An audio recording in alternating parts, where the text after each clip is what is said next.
Welcome back. Nikolai Petro joins us today. Selamat datang kembali. Nikolai Petro bergabung dengan kami hari ini.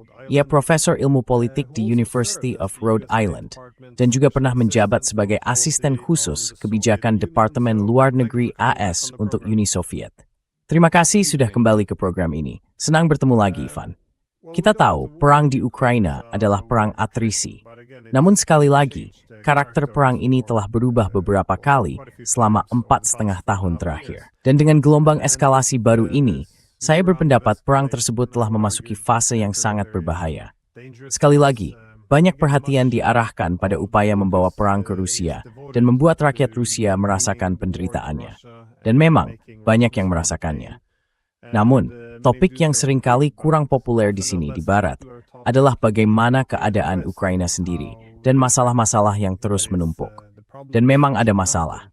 Maksud saya, Ukraina menghadapi masalah besar dalam militer dan ekonomi, masalah politik, serta banyak tantangan sosial. Saya ingin bertanya, menurut Anda, apa yang saat ini sedang terjadi di dalam Ukraina?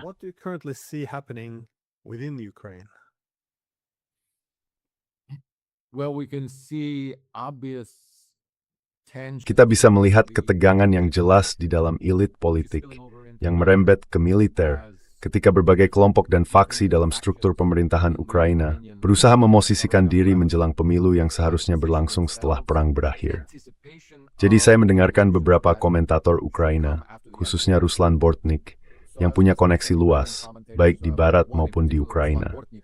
Dan dia menyebut sesuatu yang sebelumnya tidak terpikir oleh saya, yaitu, jika ada gencatan senjata, itu tombol ben berakhir. Pemilu otomatis harus digelar berkonstitusi.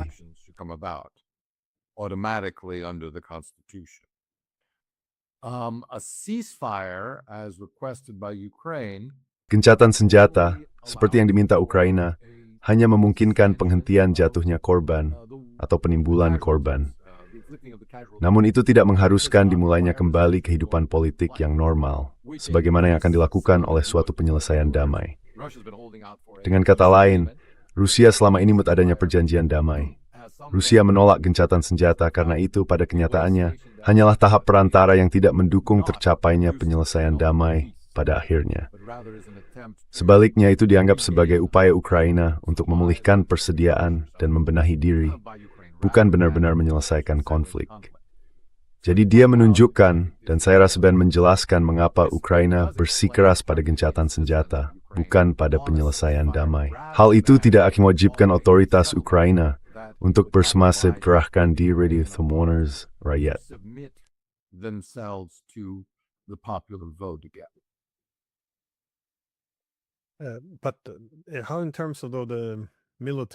Namun, bagaimana dari segi militer dan ekonomi? Karena kalau melihat ekonomi, krisis energi, ini sesuatu yang sering saya lihat disebut dalam komentar orang-orang Ukraina, bahwa jika Anda melihat berbagai media, ini adalah hal yang perlu dikhawatirkan. Maksud saya, jika tujuannya adalah memperkuat posisi Ukraina dalam perundingan, ini bisa terhambat jika konflik sekarang berlarut sampai musim dingin. Karena kalau keadaan mulai berantakan, posisi Rusia justru akan semakin menguat. Dan saya melihat hal ini memang menimbulkan kekhawatiran yang makin besar di Ukraina. Jadi seberapa parah situasinya?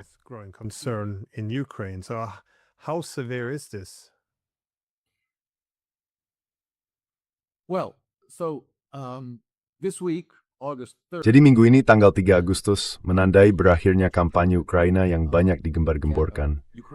Kampanye ini diumumkan pada akhir Juni untuk memaksa Rusia ke meja perundingan dan disebut operasi koersi.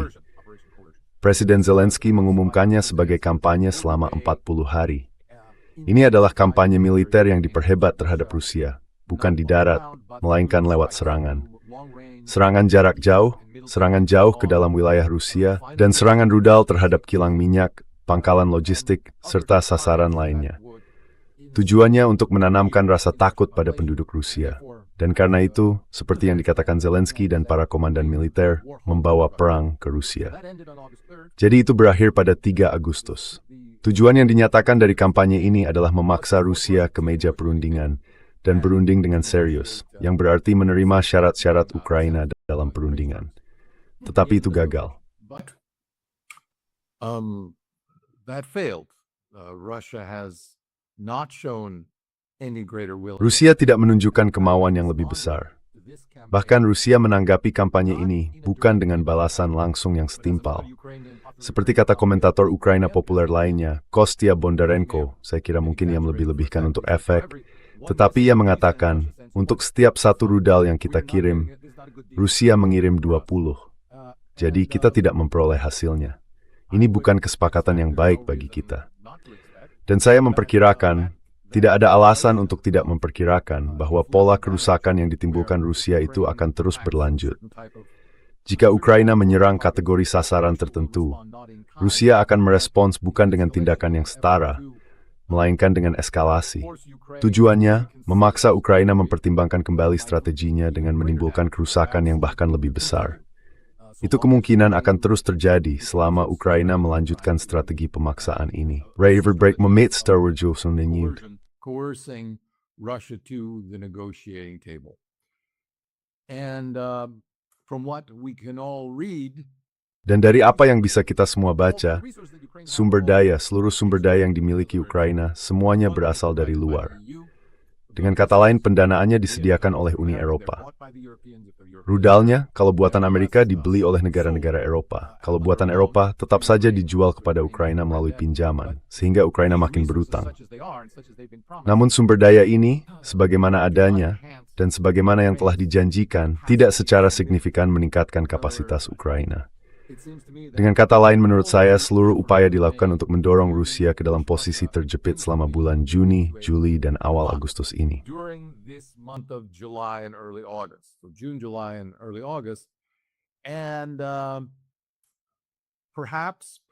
Dan mungkin dengan pemahaman bahwa setelah itu, kondisinya tidak akan sebaik sekarang. Dan saya kira, untuk menjawab sisi politik dari pertanyaan Anda, setidaknya masuk akal untuk menduga bahwa pemecatan anggota kabinet, perombakan militer, serta penyingkiran Menteri Pertahanan dan Panglima Angkatan Bersenjata, semuanya sebagian merupakan indikasi kegagalan kampanye militer ini untuk memaksa Rusia ke meja perundingan.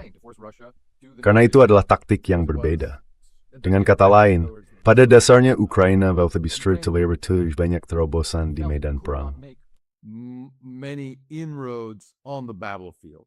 Such inroads as occurred.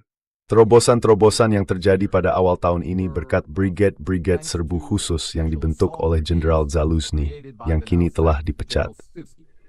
Ia mengalihkan sumber daya yang sangat penting dari bagian-bagian lain di garis depan untuk mencapai terobosan di wilayah-wilayah sasaran tertentu. Entah untuk menahan Rusia atau berusaha memukul mereka mundur. Dalam pidato perpisahan terakhirnya, ia mengklaim keberhasilan strategi ini. Ia mengatakan, sebagai hasil inovasi saya dengan brigade serbu, Ukraina telah merebut kembali 700 km persegi wilayah, dan kini menjadi tentara yang maju, yang bergerak ke depan. Namun banyak analis membantah keakuratan klaim ini. Mereka mengatakan bahwa paling jauh yang terjadi adalah wilayah abu-abu tak bertuan, yang diperebutkan pada peta-peta yang kita lihat antara Ukraina dan Rusia, telah meluas di sepanjang garis depan.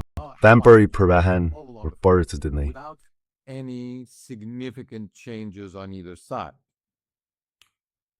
That's the Ukrainian, or I would say that's the critical Ukrainian. Itu versi Ukraina. Saya kira itu versi Ukraina yang penting. Versi resmi Rusia, seperti yang disampaikan Putin, tanpa memberikan banyak rincian, menunjukkan bahwa pasukan Rusia maju di sepanjang seluruh garis depan. Padahal itu mungkin bukan taktik militer yang bijak. Dengan kata lain, mungkin akan lebih masuk akal untuk memusatkan kekuatan dan mengepung wilayah-wilayah tertentu, lalu membiarkan bagian lain dari garis depan menyusul. Namun, bagaimanapun juga, wajib tersi bahwa pasukan maju di sepanjang seluruh garis depan. Dan retail at our swing to reason laws at 30 stem at the desert and the dinner natural dan 8 dirige persus Rusia remesa at momentum untuk pasukan Rusia. Favoring the Russian forces. But the West dismisses this as. Namun Barat menganggap ini tidak signifikan atau masih diperselisihkan, dan sumber-sumber Ukraina menyangkalnya sepenuhnya. Jadi, Anda harus membandingkan berbagai versi ini. Dan sampai batas tertentu, hal-hal ini memengaruhi perhitungan politik. Namun tidak di Barat, karena Barat hanya memberitakan versi Ukraina dan pada dasarnya tidak mengindahkan klaim Rusia tentang kemajuan di medan perang. Dan sejauh opini kalangan elit dan opini politik di Barat dibentuk oleh pemberitaan pers yang semata-mata berasal dari Barat ini, kita mungkin mendapatkan gambaran perang yang sepenuhnya terdistorsi. Setidaknya beberapa analis, John Mearsheimer, Danny Davis, Scott Ritter, dan beberapa lainnya yang mungkin kurang dikenal, akan berpendapat bahwa situasi di garis depan lebih akurat tercermin dalam versi Rusia.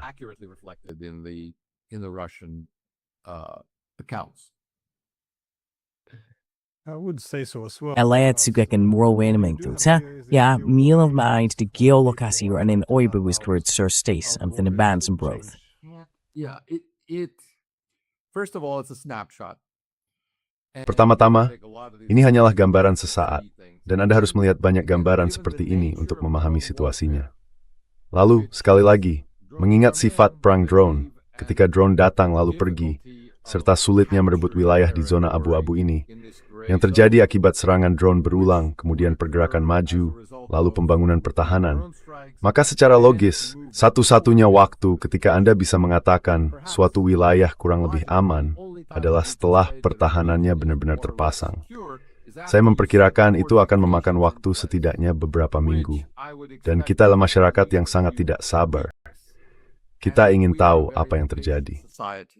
We want to know what has happened, already this morning. Apa yang sudah terjadi pagi ini? Dan saya akui, saya juga melakukan hal yang sama. Di satu sisi, saya merasa diberitahu bahwa dunia berubah begitu cepat. Jadi saya bangun pagi, membaca umpan berita dan menunggu perubahan itu. Maksud saya, apa yang secara harfiah sudah berubah sejak tadi malam. Dan saya hampir terus-menerus kecewa ketika melihat garis depan berbagai hal dan perubahan yang terjadi. Jadi mungkin ada kebijaksanaan yang lebih dalam yang perlu kita renungkan. Rizu Perslak Stack sang surut. Yo, Uler Dugsidan elaborate port. And invite extend on in Maybe lose some battles. I was struck by someone I read that said that, we shouldn't be surprised. Saya membaca bahwa, Anda tahu, kita seharusnya tidak terkejut jika dari waktu ke waktu, bahkan misalnya ada kemajuan Rusia yang sistematis selama beberapa bulan di seluruh front, Ukraina sesekali berhasil melakukan serangan balik. Karena Hitler pun berhasil melakukan serangan balik, saya rasa, bahkan pada bulan-bulan sangat awal tahun 1945. Ia melancarkan 1 atau 2 serangan balik yang spektakuler, tetapi pada akhirnya sia-sia, karena mereka mengerahkan beberapa pasukan elit ke depan, ke dalam sebuah kantong dengan harapan bisa mempertahankannya. Tetapi kemudian momentum perang, dan ini sesuatu yang seharusnya lebih kita pahami. Momentum perang itu bukan hanya soal apa yang terjadi di garis depan. Ini juga soal logistik yang memasok garis depan, ekonomi, dan seberapa besar kemampuan untuk menyediakan amunisi serta dukungan umum, makanan, transportasi ke garis depan, pasokan pelabuhan, listrik. It's spitting with flee as are the pimting positive momentum.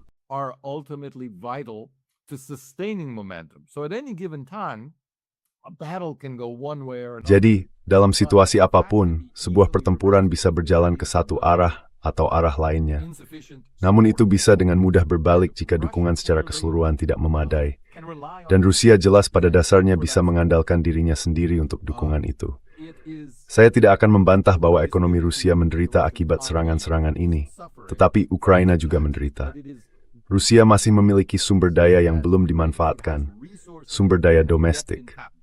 Kantong-kantong dana bisa dialihkan ke sana kemari.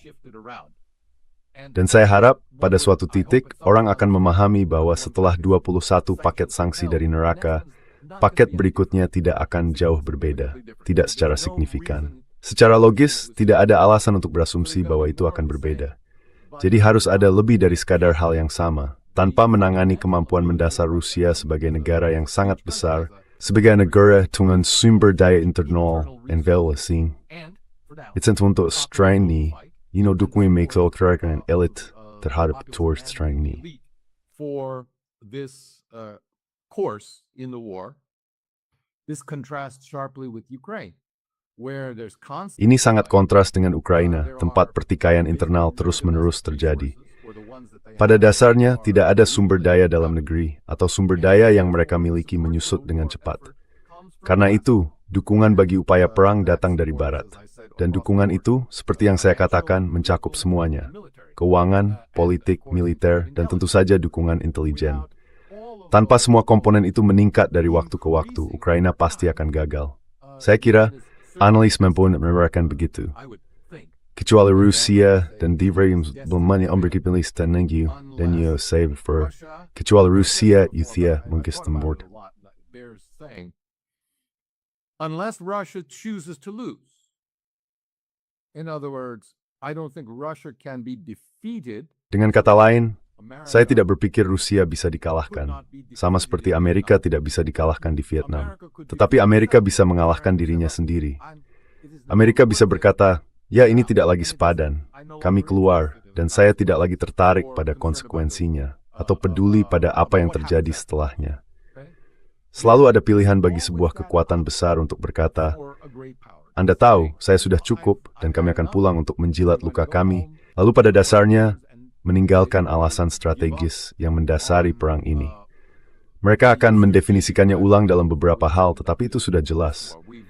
Sama seperti perang Vietnam dan perang Afghanistan, perang itu dengan sangat cepat, dan menurut saya, sejak saat itu dengan tepat ditafsirkan sebagai kekalahan bagi Amerika Serikat. Correctly interpreted as defeats for the United States, and anything similar in Russia would be. Dan apapun yang serupa di Rusia akan dianggap sebagai kekalahan bagi Rusia. Jadi konsensus di Rusia sekarang adalah bahwa mereka tidak harus membuat pilihan itu. Dan sejauh ini, tidak ada yang terjadi dalam hal jenis serangan yang mampu dilakukan Ukraina terhadap pasokan logistik, kilang minyak, dan kadang-kadang depo tangki, stasiun minyak, stasiun bensin, yang benar-benar mengubah perhitungan itu secara berarti, dan sulit membayangkannya. Mungkin kita bisa membayangkannya bersama, karena menurut saya ini satu-satunya kemungkinan penyelamatan bagi Ukraina, bagi strateginya, yaitu melakukan sesuatu yang begitu mengerikan dan drastis terhadap Rusia, sehingga Rusia terguncang oleh dampaknya. That it would reel from the shock. Now, if it did that, then the question should be how would Russia. Nah, kalau itu terjadi, pertanyaannya seharusnya, bagaimana Rusia akan merespons? Apakah mereka akan mundur seperti hewan yang terluka? Atau mereka akan berkata, baiklah sekarang tidak ada lagi yang ditahan-tahan. Akan ada mobilisasi penuh. Saat ini, tentara Rusia di Ukraina bertempur dengan jumlah pasukan yang lebih sedikit di garis depan. Tetapi jika mereka memutuskan untuk menjalankan mobilisasi penuh, mereka seharusnya bisa mengerahkan setidaknya 3 kali jumlah pasukan Ukraina di garis depan. Dan saya juga harus menyetujui wal problematik akan bermemperpower mata dengan personal Israel, pengikisan kekuatan yang sudah dialami. Manpower and attrition problems that Ukraine has already been suffering. Yeah, no, again, there's of course room for Sekali lagi, tentu masih ada ruang untuk eskalasi. Tetapi bagi Ukraina, jika 40 hari serangan jauh ke wilayah Rusia ini tidak berhasil, kini mereka kurang lebih mengumumkan bahwa mereka akan melakukan lebih banyak hal yang sama. Biasanya itu bukan tanda keberhasilan. Agak seperti Uni Eropa sekarang dengan paket sanksi ke-21. Yang ini akan membuat perbedaan, seolah-olah paket ke-21 itu belum menyelesaikan tugasnya. Tetapi seperti yang Anda katakan sebelumnya, mungkin ini berlebihan. Namun jika Ukraina bisa meluncurkan 1 rudal, Rusia bisa membalas dengan 20. Kita melihat Rusia tidak mundur seperti hewan yang terluka. Sebaliknya, mereka justru naik di tangga eskalasi itu. Karena kalau Anda melihat apa yang sekarang terjadi pada Kiev, Rusia tidak melakukan ini sebelumnya.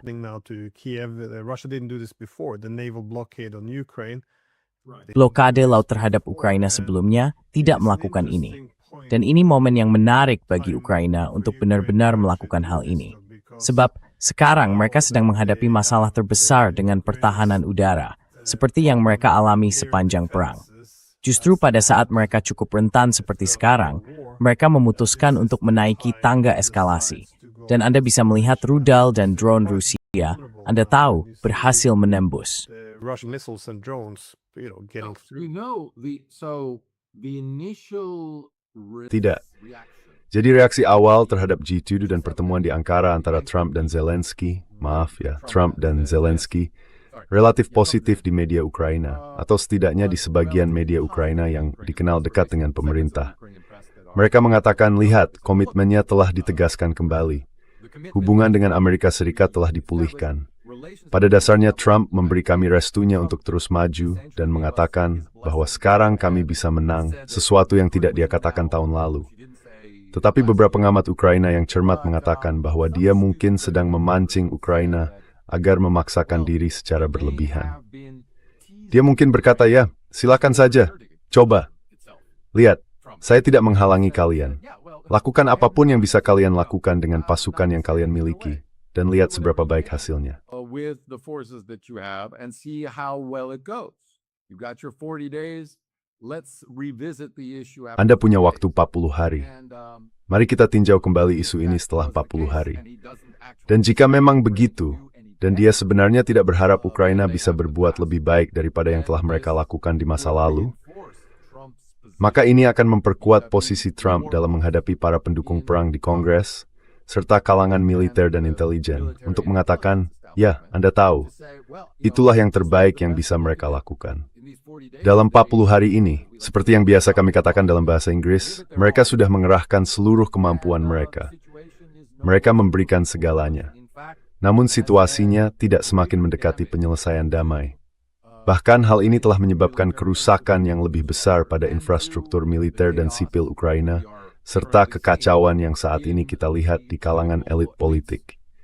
Dan juga memperparah konflik internal, yang sebagian, omong-omong, terlihat dalam penyelidikan pidana, terkait korup terduga, tetapi terus berlanjut. Persistent criminal investigations for corruption. For example, the Ukrainian ambassador to US. Sebagai contoh, Duta Besar Ukraina untuk Amerika Serikat, Olga Stefanishina, mengundurkan diri pada hari Senin, dan kini menghadapi 2 dakwaan pidana terkait korupsi. Ia dipanggil pulang ke Kiev untuk menghadapi tuduhan korupsi. Oke, tapi sekarang itu sudah biasa saja.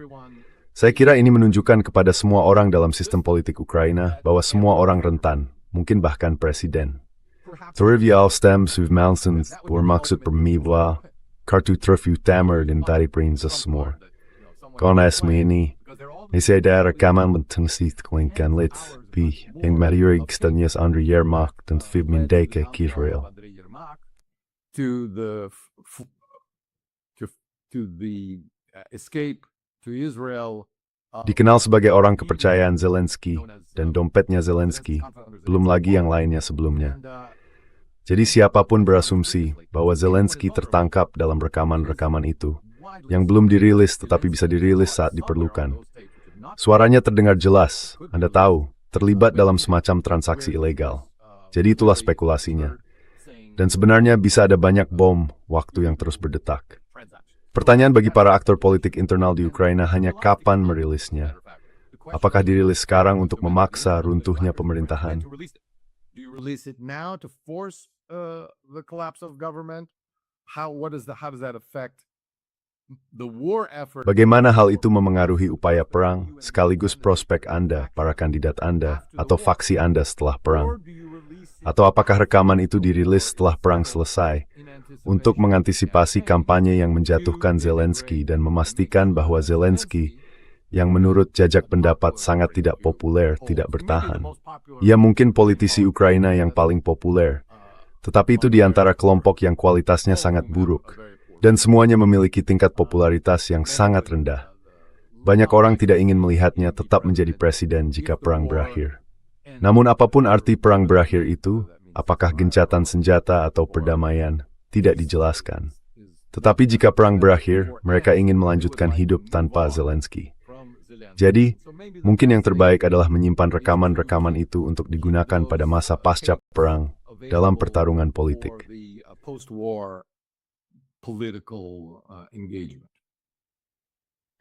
Well, as you said, there's been a lot of Seperti yang Anda katakan, telah terjadi banyak krisis politik di dalam pemerintahan.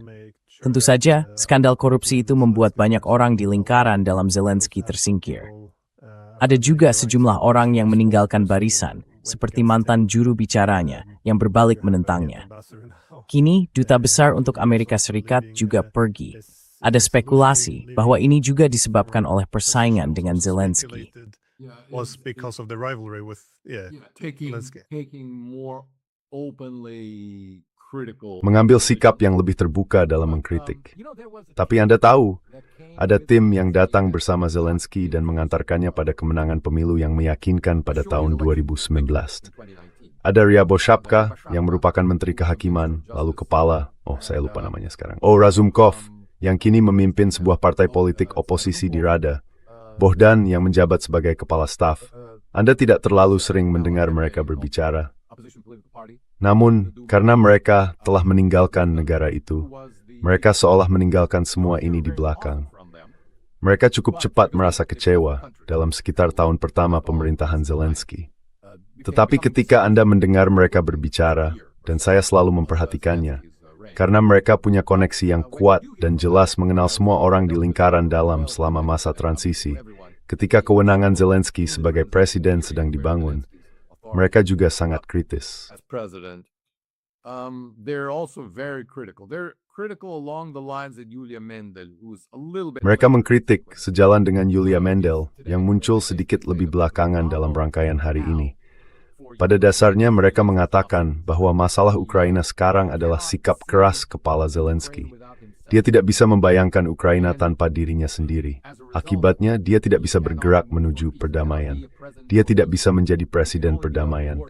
Dia hanya bisa menjadi presiden masa perang. Dan bagi dia serta keluarganya, biaya untuk terlibat dalam proses perdamaian bisa sangat tinggi. Bukan hanya secara politik, artinya dia bisa kehilangan jabatannya, tetapi juga secara fisik. Itu karena sifat kelompok kanan jauh yang telah termiliterisasi dan sulit diprediksi.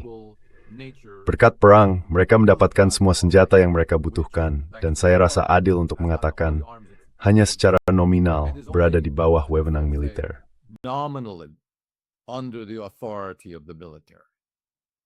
Ultimately, if there's going to be civil peace. Pada akhirnya, jika akan ada perdamaian sipil di Ukraina setelah perang berakhir, kelompok kanan jauh yang selalu bercita-cita menjadi penjamin militer bagi tatanan baru. Ukraina hanya untuk orang Ukraina di negara itu, tatanan ultranasionalis yang mereka bayangkan akan menjadi Ukraina, memang sudah memiliki ambisi ini sejak 1991. Mereka mengejar militerisasi diri, dan menjadi semacam pengawas militer sipil terhadap otoritas sipil, bahkan sebelum 2014. Itu semakin intens dari 2014 hingga 2019, dan sekarang mereka sudah termiliterisasi sepenuhnya. Tanpa mendemiliterisasi mereka, seperti yang saya katakan, tidak akan pernah ada perdamaian internal di Ukraina. There will never be peace internally in Ukraine. Well, with these splits we saw, though, I mean, Nah, dengan perpecahan yang kita lihat, saya rasa perseteruan antara Syrskyi dan Fedorov cukup menarik. Dan fakta bahwa pada awalnya Zelensky menyingkirkan Fedorov membuat Zelensky sampai batas tertentu tampak lemah. Karena ia terlihat, Anda tahu, otoritasnya ditantang. Namun kemudian, orang-orang turun ke jalan dan menginginkan Syrskyi disingkirkan. Dan pada dasarnya, Zelensky kembali terlihat lemah karena harus tunduk pada tekanan publik. Jadi dalam pertikaian internal ini, pada akhirnya keduanya harus pergi. Saya hanya ingin tahu, seberapa dalam sebenarnya perpecahan politik ini. Maksud saya, apakah ini hanya persoalan pribadi antara kedua pemimpin itu? Fedorov ingin, Anda tahu, fokus pada drone. Zelensky lebih condong pada struktur militer tradisional. Di mana garis-garis perpecahannya? How do you see? What is the fault lines here? I've been impressed by the. Saya terkesan dengan argumen bahwa kita seharusnya mengikuti aliran uang, bukan kepribadian orang-orangnya. Gambaran ini rumit dengan sejumlah oligark kaya, tetapi mungkin bukan miliarder kelas bawah. Pada dasarnya, itulah yang bisa dimobilisasi Ukraina saat ini. 1, 2, 3, sampai sekitar 5 miliar yang bisa diakses. Mereka menghasilkan uang dari perang ini dengan menyediakan persenjataan, berinvestasi dalam teknologi drone dan teknologi anti-drone, dan mungkin juga teknologi perang elektronik, serta semua teknologi baru di medan perang. Teknologi-teknologi ini bisa mereka uji di Ukraina, Lalu mereka menjual keahlian dan jenis inovasi yang dikembangkan, termasuk cetak birunya, ke Barat. Di sana semuanya bisa diproduksi secara massal dan mungkin dibuat dengan cara yang lebih canggih. Karena Anda tahu di Barat teknologi itu perlu diintegrasikan ke dalam standar NATO, harus disesuaikan ke standar UPOR. Systems that need to be adapted to that. Whereas in Ukraine, these are battlefield conditions. Sementara di Ukraina situasinya adalah kondisi medan perang. Jadi para oligarki ini berada di posisi penting sebagai perantara antara pembeli kaya dari Barat, dan yang saya maksud Barat juga mencakup Timur Tengah, serta pihak lain yang kini ingin meningkatkan kemampuan militer mereka melalui kemampuan drone dan anti-drone yang lebih baik. Jadi mereka berada di tengah, menawarkan jasa dan keahlian mereka dari jenis sistem yang mereka kerahkan di Ukraina sendiri, hampir sebagai sistem perancangan awal, hampir sebagai sistem eksperimental. Jadi ada banyak berkediwat, kini banyak dan militer pada Ukraina. Military monies have been pledged to Ukraine. And it is the nature of the Dan memang begitulah karakter sistem industri militer Ukraina. Para oligarki ini merupakan komponen yang sangat inti dan penting dalam sistem pengadaan militer. Dan di masa lalu para politikus memberi mereka kebebasan penuh untuk melakukan apa yang perlu dilakukan. Jadi ini menyebabkan munculnya banyak perusahaan dadakan, termasuk Firepoint. Perusahaan itu dibentuk dalam semalam oleh orang-orang dari industri hiburan yang punya koneksi dengan si Anu dan si Anu. Lalu, tiba-tiba mereka diberi sepertiga anggaran militer untuk memproduksi teknologi baru ini. Teknologi yang sangat menjanjikan, Hugh. Dan itu secara luas dicemooh sebagai gagalan. Kayak berbagai terus untuk meluncurkan rudal Flamingo di saat Theodore yang ngesenkan. Flamingo missiles and others were not terribly impressive. But that's how you learn. You learn through these. Tapi begitulah cara Anda belajar. Anda belajar lewat pengujian seperti ini. Dan tampaknya mereka semakin lama, semakin baik. Sehingga sekarang dengan keahlian ini, mereka bisa sekali lagi menghasilkan uang. Dan Anda tahu ini bukan semata-mata Syrskyi melawan Fedorov. Mereka adalah wajah publik dari perdebatan ini.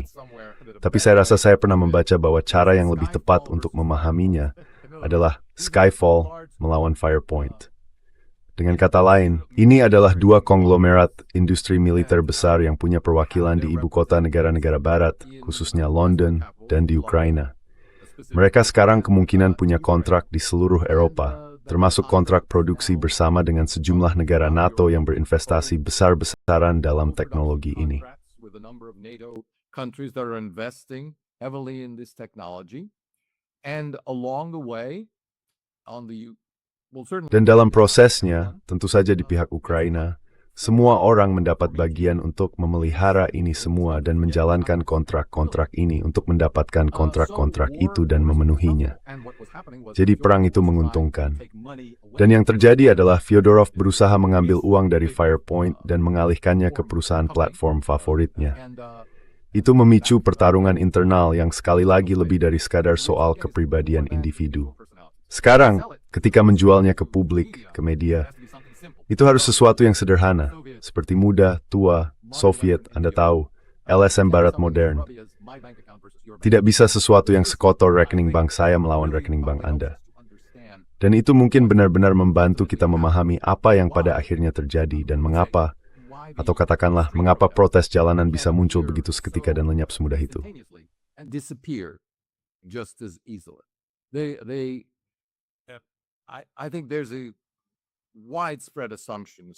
Saya rasa ada anggapan yang meluas, terutama di kalangan pengamat Ukraina, bahwa ini bukan ungkapan ketidakpuasan rakyat yang nyata dan tulus. Karena ketika para koresponden di lapangan datang dan berkata, saya lihat di poster Anda tertulis bahwa Fyodorov mewakili era baru yang modern, dan Syrskyi adalah seorang jenderal Soviet. Jelaskan apa yang tidak Anda sukai dari taktik Syrskyi. Tidak ada jawabannya. Mereka tidak punya latar belakang soal ini. Mereka punya hiktat wujud, ni wujud. Memberi turun dan mendukung British, setelah agi wujud tertentu. Yang sebab Australia seragiring tersedia regini breaks to returns to kimaxing nomor droth. Provided to them for this. So no one, I think, in Ukraine. Jadi saya kira tidak ada seorang pun di Ukraina yang benar-benar akan menganggap protes-protes jalanan ini sangat serius. Skalanya tidak sebesar yang kita lihat pada akhir 2013 dan awal 2014 di Maidan, ketika ratusan ribu orang memadati jalanan. Dan kecil kemungkinan skalanya akan pernah sebesar itu dalam kondisi Ukraina saat ini, yaitu kondisi darurat militer. Setiap protes ini ilegal, dan pemerintah sepenuhnya berhak berdasarkan darurat militer. It's kennedybarganya jika menerima kukurini. Vypolibiritaidi sticks gejening puftu, airing, skingerly ktinkas store where near kanemakura, and steppered by the terrakwonk. Darjas halaiti. Of who funds them and who stands behind them than anything else. Well, just my last question though is how this Nah, pertanyaan terakhir saya adalah, bagaimana hal ini bisa saya kira mengarah pada kemungkinan perdamaian? Karena saya berpikir, pergulatan politik internal ini, entah soal uang, atau mungkin lebih soal uang daripada ideologi atau hal lainnya. Tetapi menurut saya, perpecahan atau pertikaian politik di Ukraina akan berdampak jika Ukraina melemah atau bahkan kalah. Namun juga akan memengaruhi jenis kesepakatan damai seperti apa yang akan diterima Ukraina. Jadi saya berpikir, bagaimana pergulatan politik ini mungkin bisa mendukung kesepakatan damai atau justru melemahkannya. possibly either support a peace deal or undermine it. Yeah, I think Thomas Graham had an. Ya, saya rasa Thomas Graham menulis opini di New York Times hari ini tentang bahwa sekarang adalah waktu yang baik untuk kesepakatan damai. Secara abstrak, kapanpun adalah waktu yang baik untuk kesepakatan damai. Tidak tampak ada hal baru saat ini. Jelas, taktik Rusia terus berlanjut karena Rusia meyakini taktik itu berhasil. Mereka yakin taktik itu mengarah pada kebijakan pengurasan dan eskalasi, serta pembalasan langsung terhadap Ukraina jika Ukraina memutuskan menyerang wilayah Rusia. Jadi itulah dua komponen yang saya lihat saat ini dalam kampanye Rusia. Pertanyaan yang muncul di benak saya adalah apa yang terjadi ketika Rusia mencapai tujuan militer yang mereka nyatakan, yaitu seperti yang mereka katakan pembebasan 4 wilayah dan Crimea.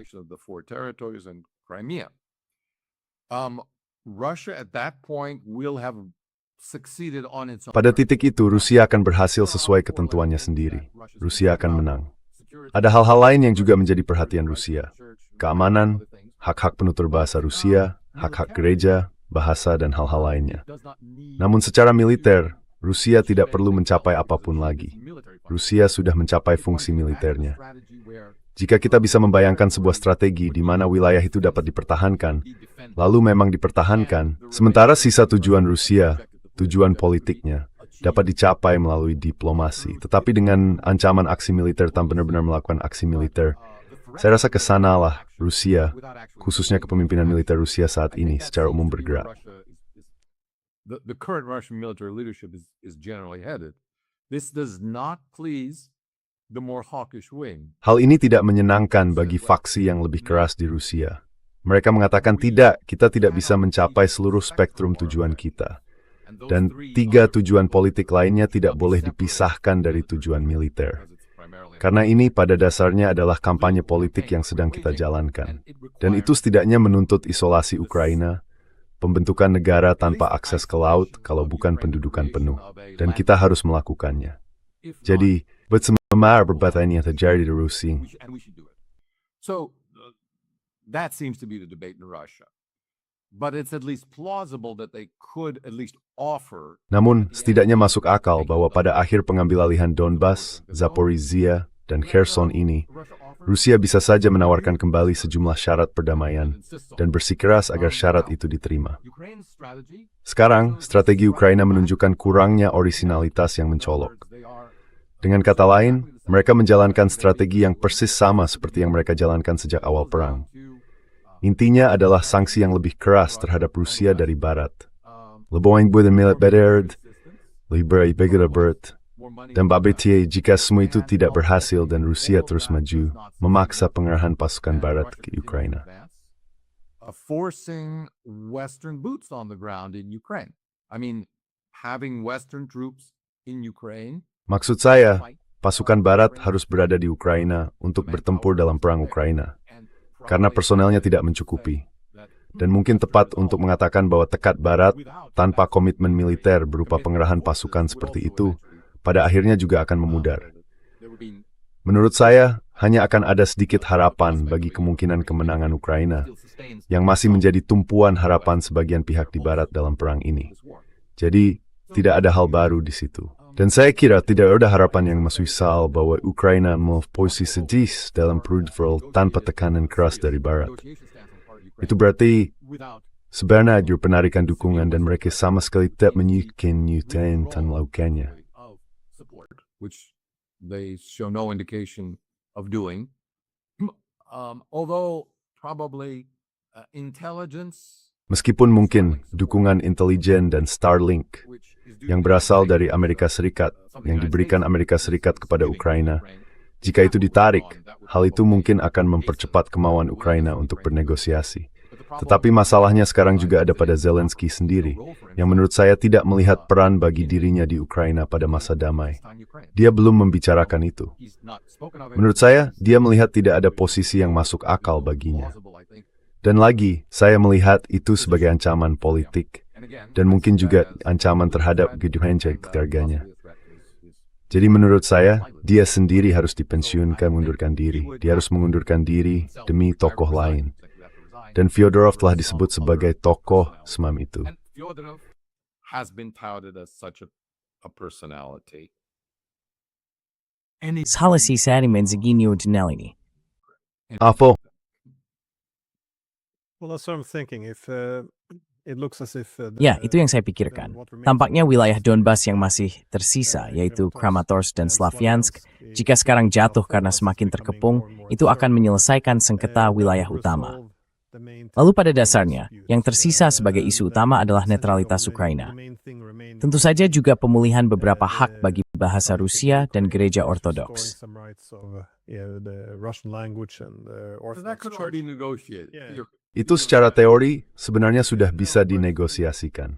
Jadi saat ini sikap Ukraina adalah, kami tidak peduli apa yang terjadi di medan perang. Tujuan kami memulihkan perbatasan tahun 1991, dan tanpa itu tidak mungkin ada perdamaian. And there can be no peace without that.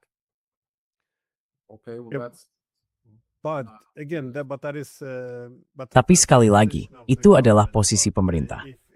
Namun, kalau ada perpecahan di dalam pemerintah, karena saya pikir jika Donbas sekarang jatuh ke tangan Rusia, dan sekali lagi, ini bisa menjadi musim dingin yang cukup sulit. Kita tidak tahu apa yang akan terjadi. Situasinya tidak terlihat baik. Tapi saya berasumsi Rusia mungkin kurang lebih akan mengatakan sesuatu seperti ini setelah mengambil Donbas. Baiklah, kurang lebih sampai disitulah kami selesai. Kurang lebih begitu. Dan Smolmak SC mengklaim Zaporizhia dan Kherson.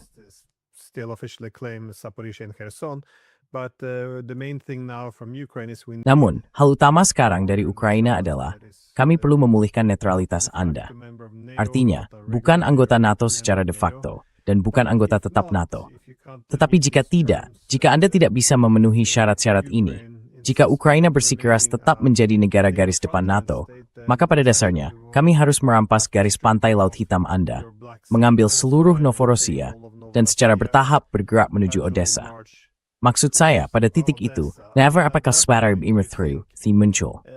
Stan higgins en bersudubius begrosir poista, sormstemeng turn hiu, smen bere. En kumeriet porang dok. The deal will get worse. That this will be an impetus for. but that's been the case for 5 years. Yeah, that's true.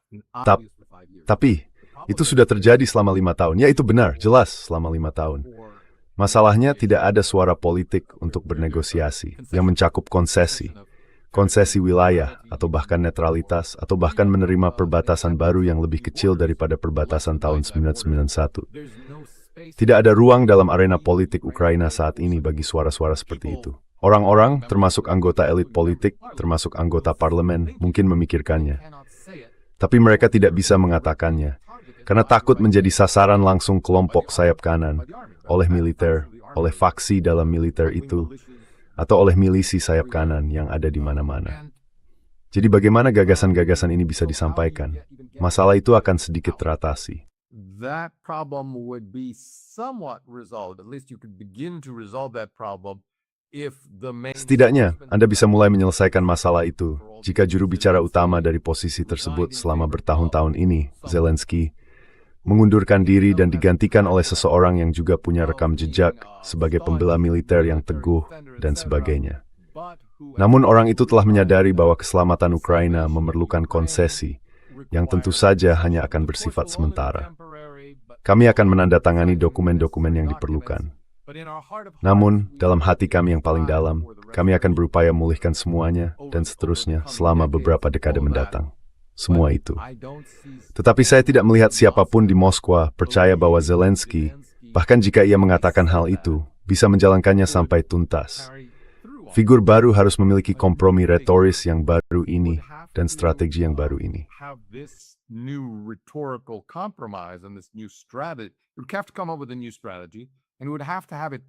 Ia harus menyusun strategi baru dan harus membuatnya disahkan oleh Rada, oleh Parlemen.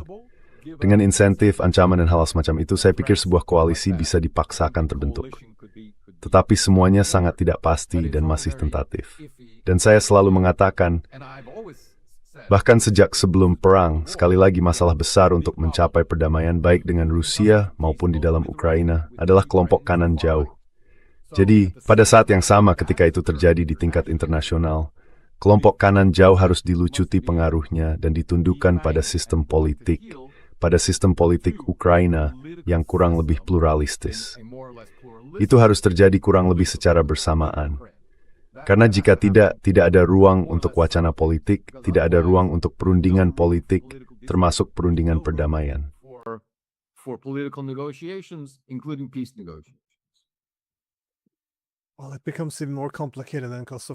Nah, itu kemudian menjadi lebih rumit, karena tentu saja Anda punya Uni Eropa yang semakin menguatkan posisi maksimalis ini.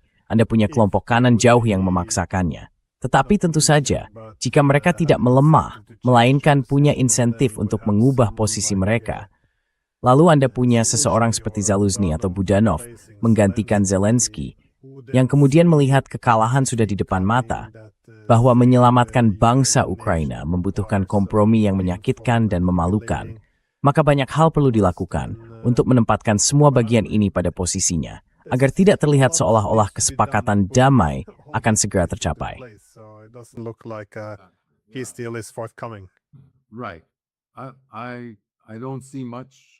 Benar.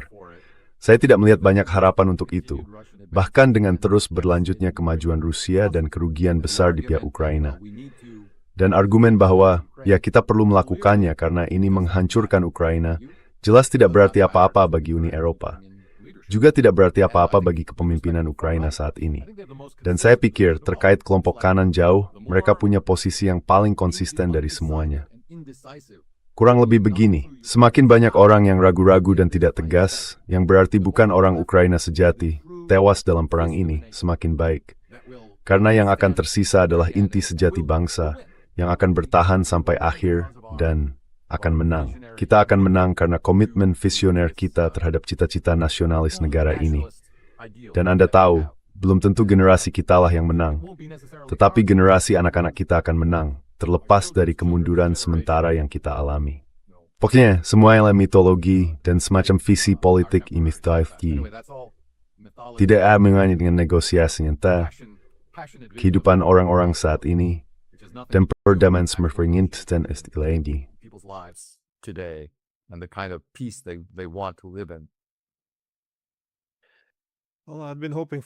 Saya sebut sport break atau optimisme dari rendah. Tamer PB memawar engkurs. Terima kasih banyak atas perspektif dan analisis Anda. Sesuai dengan Burgess. Dan ya, nunggu hari second this bang. Have a great day. Intese.